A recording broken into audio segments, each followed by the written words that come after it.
where are we at? It's 23rd of January. We haven't really done anything this year apart from try and deal with what's happening business-wise. Hopefully we can talk about how all of that sort of stuff works once it becomes not dodgy to talk about it on the web, because obviously we don't want to put anything in peril apart from our characters. We released the first episode of AWP last year after a few months of releasing content every day, and it was all really interesting, and I think we learned a lot about what it is that we want to do and the way that we need to get this stuff out.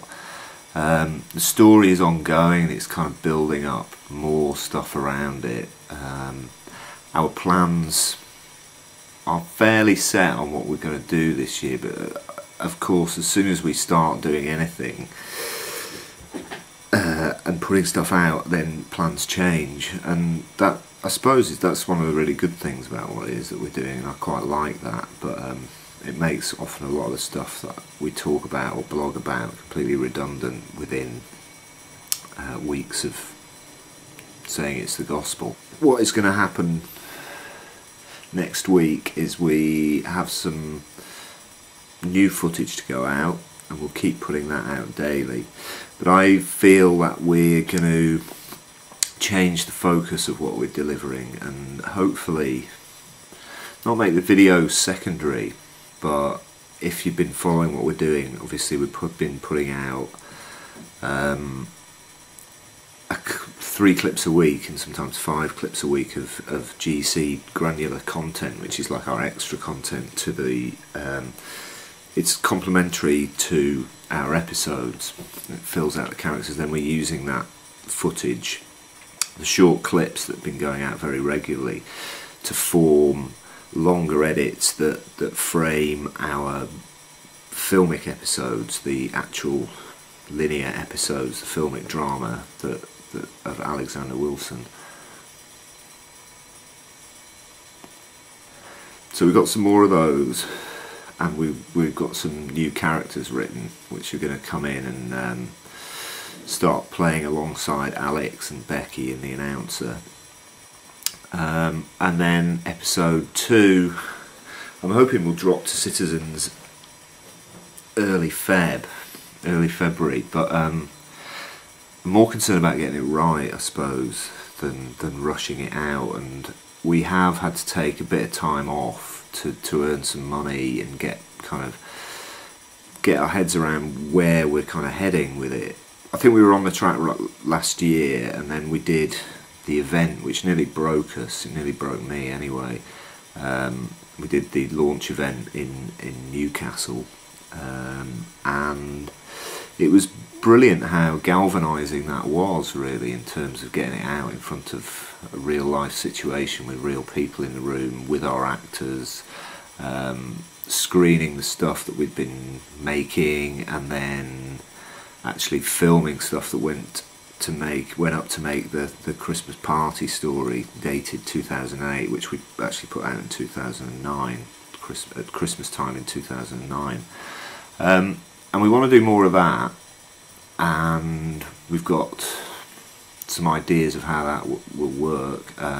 It was great. Neil Bell, who plays Quilter in the drama, just played a blinder on that. I think everybody in the team was totally blown away with what he came up with.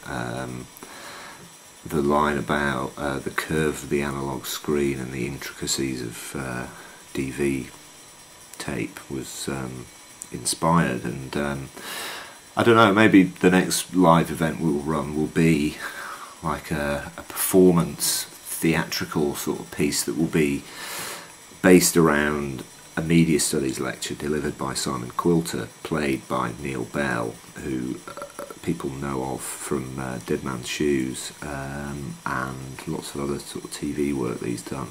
But he's a good friend of ours, and he's just immensely creative. I've worked with him probably on and off over about 8 years, and he always brings some magic to what it is that he's doing. And you know, most good actors do that, but Neil brings such a lot.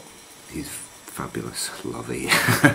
The other thing that could be good for what we're doing is if this part of the project, the behind the scenes stuff, is kind of driven by what people want to know and what people are interested in and what, you know, people are confused about with the project, which is, you know, the project is confusing. It's kind of a new form of drama that we're trying to create, based on the video serial combined with the interactive stuff that we've been developing over 10-12 years, and the new forms that are coming around of, you know, of drama and story taking place on new technology. It's been interesting since doing the Power to the Pixel thing that transmedia seems to be a term that is really appropriate, and I think is talked about in a way that I quite like. I mean, I don't know what other people make of it, but transmedia, it could be just the latest in a long line of buzzwords to describe, you know, the age-old act of storytelling taking place over multiple platforms, centred on the internet. And I mean, I guess we're not that transmedia yet. I mean, we've kind of done a lot of the writing for that stuff, but we've yet really to get going and get rolling, and I suppose that's what this year is about. It's about getting direct with what it is that we're doing with the Alexander Wilson project and Sheerport, which is the most important part. I mean, not long term, it's the most important part, is that we develop this story world place where people come, get involved, and know that they're going to get some quality time when they come there. Quality time in terms of quality storytelling, quality filmmaking, quality interactivity, and quality responses to what they want, how they respond to us, all that stuff, to make it worth something to the audience and make them want to come back. That needs to take place in Sheerport, and that is the most important thing in lots of ways. In order to make that happen, I guess the Alexander Wilson project is the first story in Sheerport, and it's a really good story, although it's going to get rewritten again fairly soon.